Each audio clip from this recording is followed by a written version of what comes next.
Hi, welcome to B.T.S Business Talent Success. I'm Danica, and we're here to inspire with Drew. Hi, Drew. Hello there. Great to be here. It's fantastic. I'm super keen to chat a bit about marketing, a bit about what I've done so far, and a bit about where we're going in the future. Perfect. Let's start off with how you started. Yeah, cool. Well, look, as you said just before, Danica, we're here to sort of inspire some people if they're having a bit of a listen or interested in starting from scratch. And that's definitely what I did. I didn't buy into a business to start. I didn't inherit a business to start, and I definitely didn't sort of join a business and go through the ranks and take over. I just started straight from scratch. And, the thing that I started from scratch was very, very small. I started when I was 13. And essentially what we were here to do is I had always had this drive to just build and build and build. And that is sort of what I did. So a fair few years ago in Australia, there was this collectible thing at Coles, and these were stickies. They're little things that incentivize, mothers and parents, fathers, everyone to buy more stuff so their kids just get that collectible item. And kids were going nuts about it. And essentially, I resold those on Facebook Marketplace and eBay for a profit, which was very, very different to what my friends were doing. In fact, actually, I'm going to sort of double back on myself there because I didn't have many friends at school. I was just sort of comparing myself to what other people were doing. And that's the biggest thing. Never sort of have that. You're more than welcome to compare yourself, but don't feel bad if you're not as good as other people or people are doing better. And also the last thing you should ever do is also compare yourself to people who are doing worse than you, because there's nothing worse than sort of playing down on people. We're all here to build each other up. But anyway, okay, that's beside the point. I was back in school at that point, and we were reselling these stickies for a great amount of money. And little 13-year-old Drew there was having a bit of a challenge, because after all that volume and creating this thing that people were buying all the time, I had to always go down to Australia Post, and I was creating a bit of a havoc in the schoolyard because I was buying these from other kids and selling stuff in school in the schoolyard. It wasn't anything inappropriate, but it still sort of caused a bit of a controversy. Anyway, we'll just skip past that. So yeah, that was what was happening. And I was like, holy moly, we really need to automate things here. And after I started selling those little things, I went over from there to Amazon. And this wasn't in the time span of a few days. Used a little 13-year-old Drew, spent a long, long time trying to work out how to effectively market on Facebook, effectively market on eBay. And it were those sort of fundamental skills that transferred over into Amazon FBA. And then little Drew scaled Amazon FBA in there as well. And in all honesty, from there all the way to where I am now, and now we've done over $3 million in sales over the past year for clients, hundreds of thousands of dollars in sales for us and our own e-commerce stores. And that is what we've gotten to all the way from starting from scratch, right? And that is definitely possible as long as you're able to stick with it and just keep pushing. Yeah, that's amazing that you scaled that far. I mean, starting from stickers. Yeah. So what was your rock bottom? I'm not going to say that there's only one rock bottom, and to, what I'm talking about is just running a business in general. There is always an issue. There's always something to fix, and there's always a rock bottom moment. Like, there are some days that some really, really good things happen, but also really, really terrible things happen. And from every day to the next, you might think that that's your rock bottom, or the next day is your rock bottom. But terrible things happen all the time, especially when there's more and more stuff happening in the business. There's more and more staff. There's more and more clients. There's more and more, money coming through. As the money scales, as the volume of stuff scales, the volume of the problems, the volume of the issues also scale with it. Yes. So I wouldn't say that I've just had one rock bottom. Like, for example, right now, we've been having some really, really massive success in the business. And we've been onboarding clients, changing up the lead magnets, and helping some clients get really, really great results in marketing their Shopify and lead-based stores. But, my nonna has just passed away as well. And I just flew back today from her funeral. It's really tough,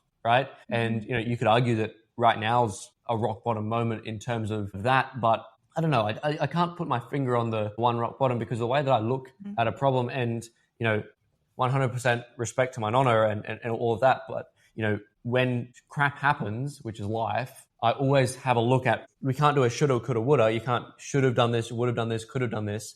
Always have to go, well, this is our moment right now. This is our current reality. We have to move forward from it. And it's like a roller coaster. And I wouldn't necessarily say it always gets super low. And there are always different challenges which might outweigh the other ones.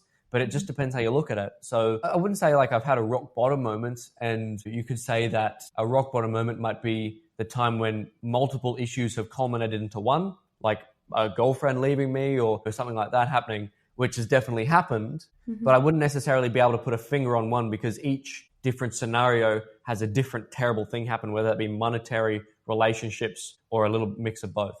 That's exactly it though, isn't it? Is everything comes in waves. And a lot of people think, oh, this is it. But it's like, no, that's a lot more coming. What would you say is your highest success so far? Well, look, there's a couple of things there in terms of the high success. I would say probably the marketing agency, this Cultivator that I'm on right now, is possibly the highest success. And the only reason why this has been the most successful thing is not because I'm a different person. It's not because there are different people in the world. It's not because something just got invented.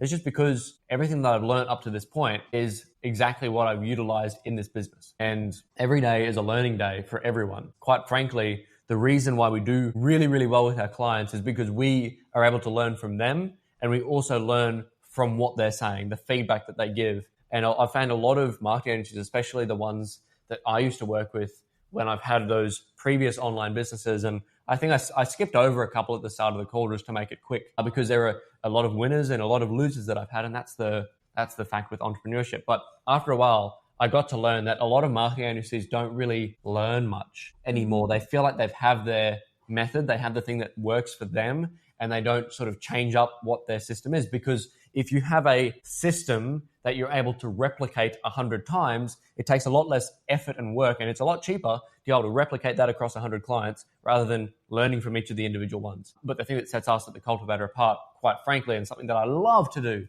is just sit down and have a genuine conversation with people and just learn from everyone. And that's exactly why we're here today. Exactly. So is there anything that has held you back in the past? Of course, there's many things that have held me back. And look, I think one with common sense could go, yes, financially getting held back, of course, held back. There's a lot of also, after common sense, there's a lot of typical answers. Relationships held me back. My age has held me back, 100%. But I feel as though the biggest thing that I find that holds me back personally is just the fact of that, the need for relentless effort and drive. If someone doesn't have relentless effort, and I'm not saying being insane, everyone needs a little bit of insanity to be an entrepreneur, but I'm going to talk about what my definition of insane is in a sec. But essentially being able to stick with something and persist intelligently and sort of move and change and push the business forward, regardless of what people sort of insult you as. I think that's the biggest thing that I've struggled with, because there are days that things go really bad. There are days that things go really well. There are days that you got to wake up and put from 6 a.m. until 6 p.m. hours in to get things to move forward, because that is just who you're up against. And everyone should recognize these days that to run a business, they're up against massive titans. So if you want to have a homewares store, you want to have a brick and mortar store, you're up against Amazon. You're up against, just to that extent, because you are competing for essentially money out of people's wallets, whether that be a consumer or, in my case, a business owner as well. So you're competing with everyone on the internet or in real life, brick and mortar. So you just got to have to put that effort in to be able to push that needle further. And that's what I've definitely been doing. My definition of insanity, to come back to that though, I find that if a business owner keeps putting in effort, like I just said, they keep trying to do stuff, but they keep doing the same thing and it's not moving forward. So for example, this is an analogy that I like using quite a bit, is social media. So if you do a social media post every single day, which is recommended, people say consistency is key for social media. And just like running a business, consistency is key. If you keep doing the same post on social media and it's getting like 1, 2, 3 likes, it's obviously not working. So there's no point doing it again. And I see so many business owners do image posts that are terrible, or at least terrible in the sense that they're not getting picked up by the algorithm, and they're getting like 1, 2, 3 likes. If your post isn't getting at least like 50, 60, 70 likes from the algorithm, or it's bringing in new followers, it's just, there's no point posting it because you're not gaining anything. You're just doing it and you're wasting your time. So that's what I'm like. Insanity is doing the same thing over and over again and expecting a different result. What I'm saying is you got to keep pushing. You got to keep being consistent with your business, being consistent with social media. But if you're doing the same thing over and over again and nothing's moving, you just got to change. That's just looking at the data. We as an agency, we talk to a lot of business owners and we just say, you can't argue with the data that's being presented. And that obviously falls back on making sure you're tracking the data correctly, but you just have to be intelligent with how you spend your effort, because obviously everyone's time is finite. So we just have to be intelligent and spend our time the right way, and obviously be consistent, but not be insane. So how would you recommend that they change it if the posts weren't working? Oh, well, look, if a post isn't working, if we're looking at social media for a specific example, we typically, well, us as an agency, we do a lot of social media focus. But if the social media post isn't working, just literally change it. If you're doing image posts, upload a reel of the image with an audio background. Or if that doesn't work, then do a video. Literally walk around with your phone and video. I'm based in Brisbane in Australia, and there's a really, really popular bakehouse or a bakery called Brookie's Bakehouse, I think. She generates all of her following through social media, and she's getting most of her business through social media organically, simply because she picked up her phone and did a video of her being the brand owner and making a bunch of biscuits. It's literally as simple as that. And people on social media don't like looking at marketing content. They don't like looking at just boring stuff that worked on social media maybe in 2012. Mm-hmm. It's a lot of really, really intense, and you got to feed those dopamine receptors in the engagement or in the typical social media user's brain. And that requires a good hook, a good middle section of your video, and then trying to keep the retention up through the video. So that's why there's a trend going around right now called, it's like the foreshadowing trend. So it's at the start, you see I've done a few ads for businesses just recently using the foreshadowing trend. So what we've done is we had a normal video playthrough of the business owner saying, hey, we're here, we have stock on hand, we're trying to sell, here's a discount, such and such. But quite frankly, no person on the internet would ever want to sit through that. And unless they're really devoted to the brand or really devoted to the person, they wouldn't want to sit through that if it's a cold audience. So what we did was we also added a foreshadowing through it. So the trend is that a normal video happens, but also someone like falls over or spills something or does something hilarious at the end of the video.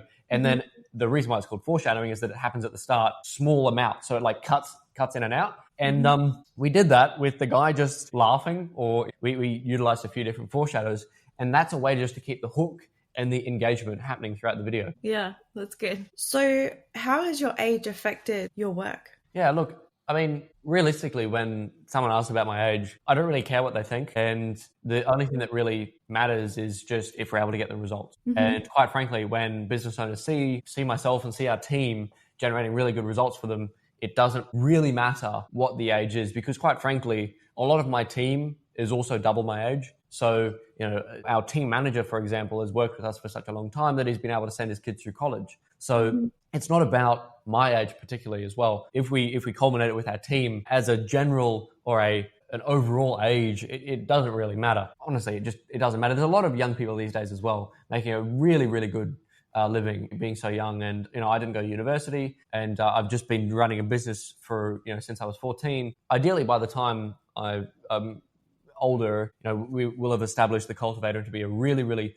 well-renowned agency. And that's what we're really striving on doing right now. We're interviewing between 30 and 50 people a week to bring them on the team and build an awesome cracker team for our fantastic clients. Yeah. So a lot of people would be thinking, does it affect your management skills being younger than the people on the team? Yeah, great question. Look, there are definitely some times that, when I'm doing the initial call, so the way that it works is when a team member comes in, they apply to our website, we review their certifications, their experience, it goes to our team manager, he interviews them, and then if he likes them, he passes them on to me, because obviously interviewing 30 to 50 people a week, I just don't have time to do that. So I leave it up to our team manager to do the initial interview, and then once they pass, they get passed on to my calendar. Look, people do ask all the time, Drew, can I just ask how old you are? Or, sometimes our team manager tells them, but look, quite frankly, we have such a good culture in our business that it doesn't really matter. No. Sometimes there is a bit of a struggle between them accepting the fact that they have to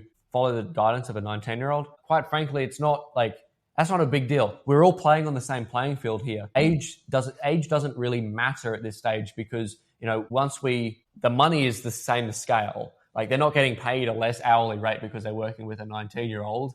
I'm not getting paid less than another person because I'm a 19-year-old. And the clients aren't getting less of a result because they're working with a 19-year-old. Everything is on the same playing field. And there's nothing that is to do with the age even considered. After that first question that we have with the client, after we have that first question that we have from a team member, it doesn't even matter past there, because quite frankly, we have smashed agencies that are run by people at least double my age before with our clients. Like, We were working with an overseas client based in Switzerland. We did their launch strategy, everything, blah, blah, blah. We got over 3 times, 4 times their open rates in their emails, their click rates in their emails, and their previous agency that they were working with for their emails was based out of the US, and they're very well established. So there's not it literally just doesn't become a question after that first question. No, I love that for you, because I have also run into the same problem, and I'm not as young as you. And there's a lot of people who are still very, shush,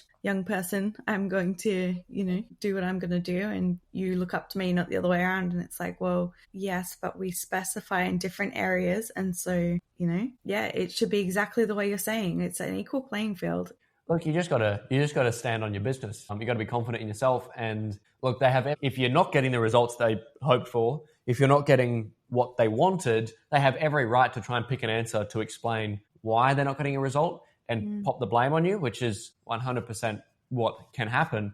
But as long as you're keeping to your word and saying you're executing what you preach, there's nothing that they should be able to complain about at all. Quite frankly, we strive to overachieve. There's never been an issue the age for me at all. That's great. I love that for you. Appreciate so hopefully that translates across a lot of workspaces, and that a lot of people don't have to deal with that. It would be a great thing. So have you had any issues anywhere else in the business or industry trying to get where you are? Of course. There's always issues. Running a business, there's always an issue. And if someone wants to start up a business and expect it's going to be sunshine and rainbows, I don't think they should start a business at all. Even highly successful entrepreneurs, those people that publicize themselves on social media, Iman Gadzhi, those folks that just say they're uber successful, there's always little issues that pop up. Even signing a contract, they might pick out a certain clause. Your client might not like the contract. You'll have to redo the contract. The payment might be overdue. Your tax might be slightly wrong. Your accountant might not reply to your email for 5 days, and you stuff something up in the back end. There's always different things that pop up. And of course, I've had issues. Last year, I lost a significant amount of money to crypto. Well, we just got to move.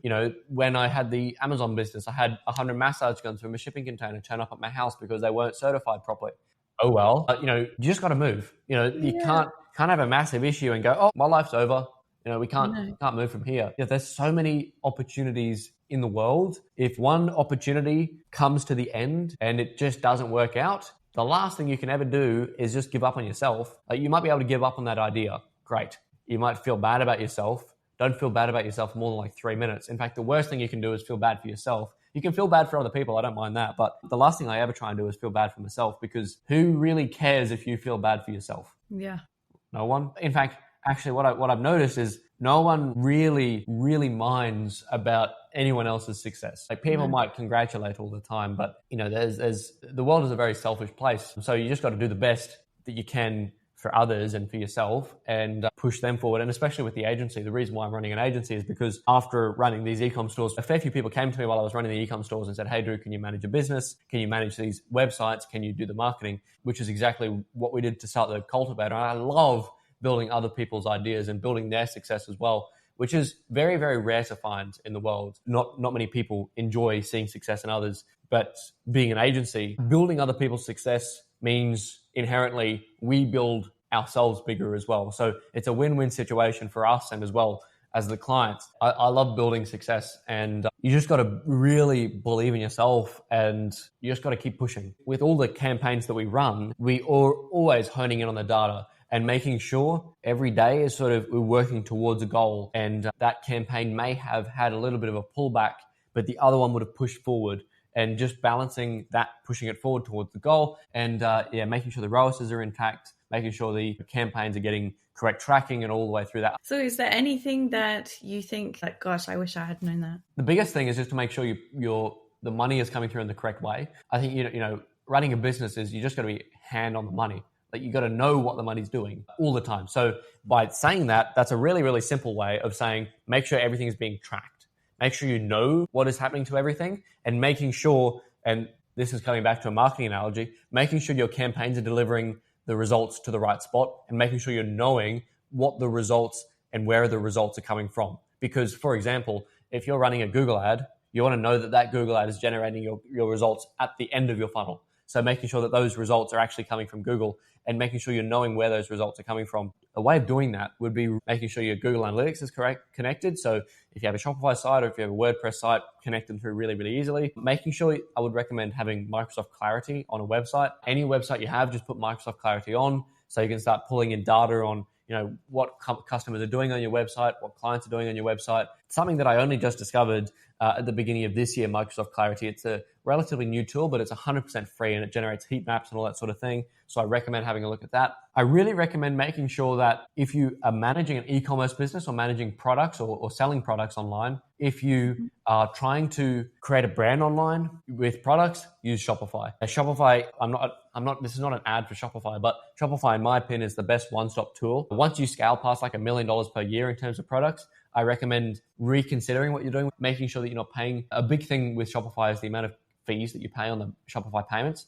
Yeah. So once you're doing a really, really large volume, that only very, very small percentage is going to add up in terms of monetary value. If you're running a lead-based business, coaching, consulting, clients, anything to do with that, use a CRM. Use a CRM. Don't be managing it on Google, like Google Sheets or Microsoft Excel, anything like that. Use a CRM. The best CRM that I can possibly think of right now for beginners is Go High Level. And Go High Level is fantastic. It builds websites, builds calendar systems, appointment booking systems. Anything that you will need for a lead-based business, service-based, anything like that is on Go High Level. So I recommend you checking that out. If you're using Pipedrive or anything like that, just stick with it. If you're struggling with using it, check out Go High Level. I highly recommend it. And yeah, honestly, making sure if you're running paid ads, in my opinion, never boost posts. Run paid ads if you have something to sell. If you're just keen on getting followers, boost posts away. That's fine. You can use boost posts. But if you're interested in selling something or getting visits or contacts or information from people, surveys, anything like that, use proper Facebook meta ads. And a really, really good way of working out what ads you should use is snooping on your competitors using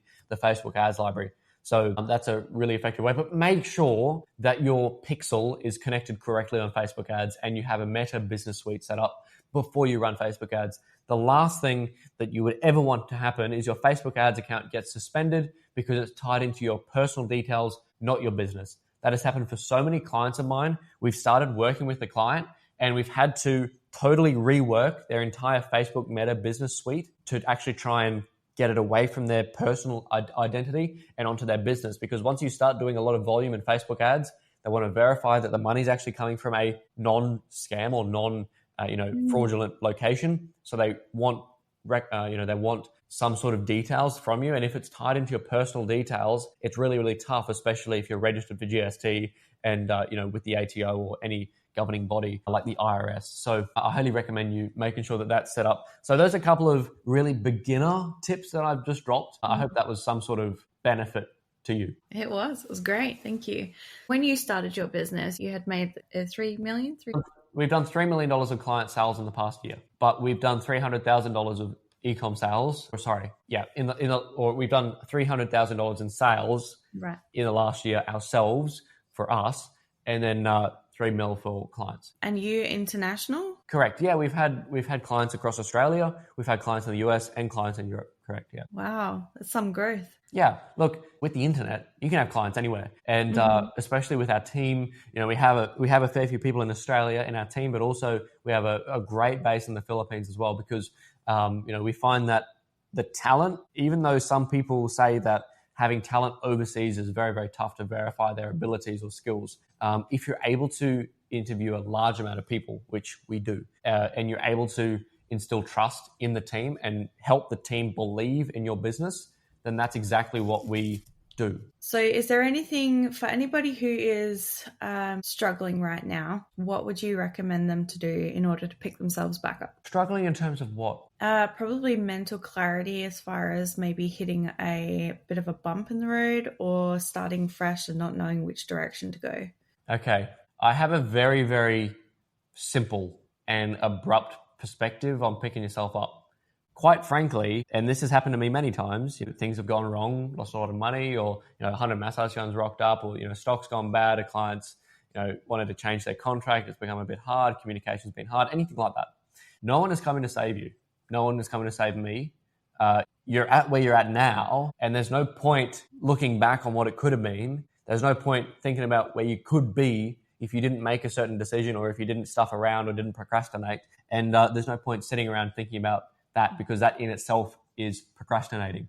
So you just got to literally think that you are not going to move any way further if you don't make a change, and you just got to keep moving. It's literally as simple as that. There's no point waiting around for someone to come miraculously out of nowhere, because that person is yourself. So I've been doing this for a long time. Well, a great portion of my life that I've been running a business, and it might not be a long time in terms of Mark Zuckerberg or Elon Musk or anything like that in terms of their very successful lives, but we've given it a good run, and so far, and it's getting extremely hectic and busy, and it's growing at a great rate. And there's always stuff that goes wrong, and you just can't think of the alternatives of what it could have been. You just have to push on with what it is and make a change directly as soon as possible with the right information. And don't be concerned about if you don't have the information. Either find the information. If you can't find the information, make a logical decision to change it. But if you're literally, if there's nothing going on in your life, then there's nothing going on in your life. And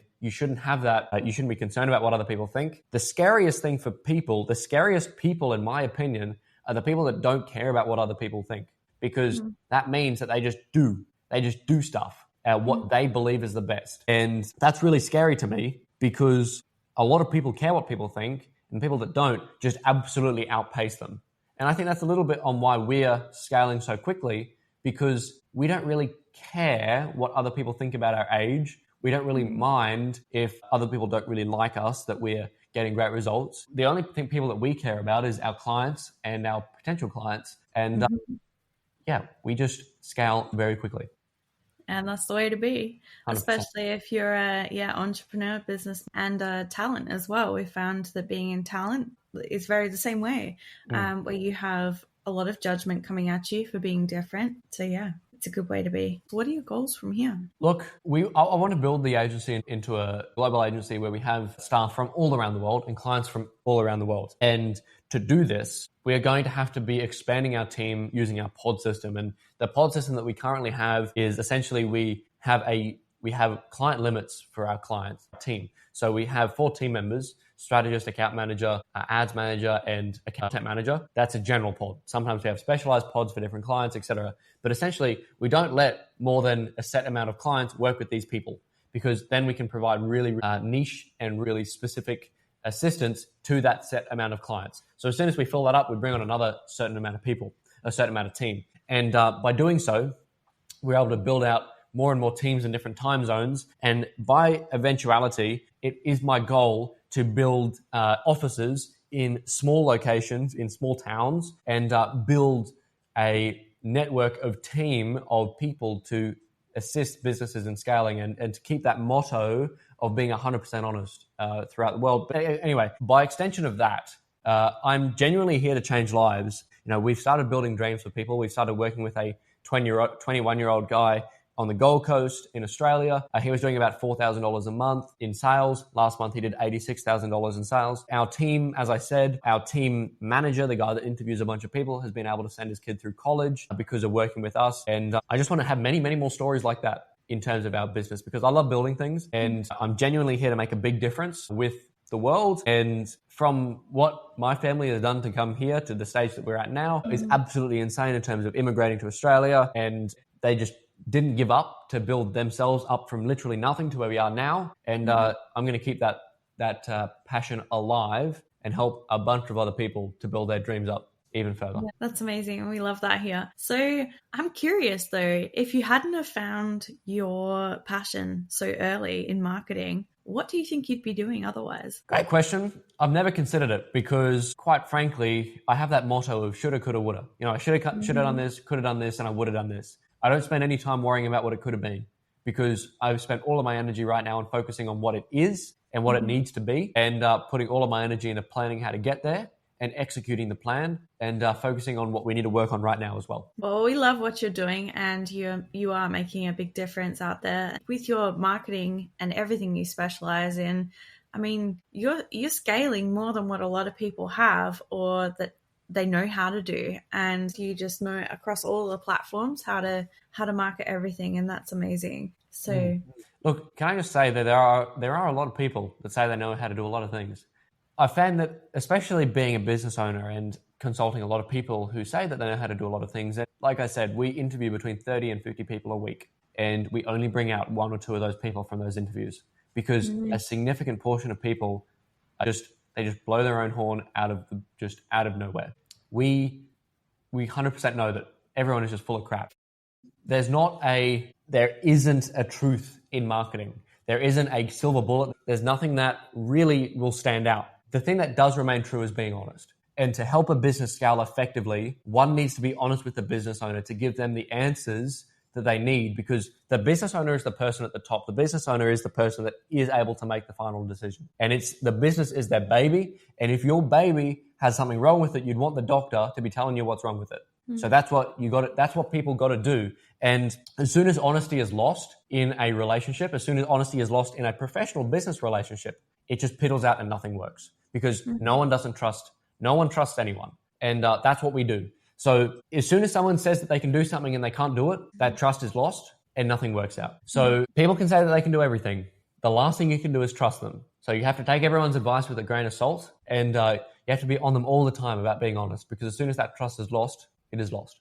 So yeah, just be real careful. Be real careful with marketing agencies. Be real careful when people say that they can do stuff. I have a few tricks on looking into people and what they've done. So quite frankly, if anyone's looking to get stuff marketed or learn from people, or even pay for a course or pay for a coach or pay for anything like that, feel free to send me a message and see what my make of it is. Chances are the people who are the loudest, most showiest people and tell everyone what they got the most, that could probably be the person with the least.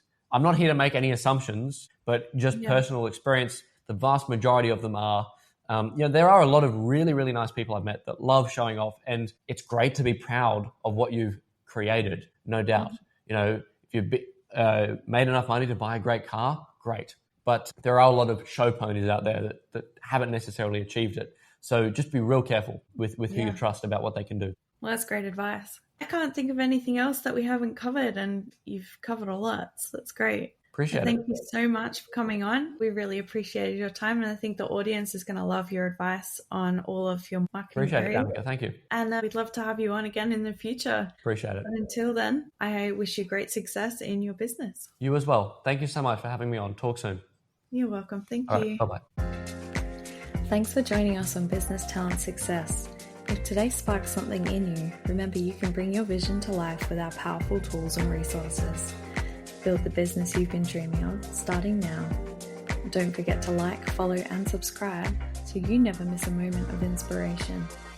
And be sure to check out our upcoming magazine, packed with insights, real stories, and strategies to fuel your success. Until next time, keep showing up, keep creating, and keep igniting your purpose.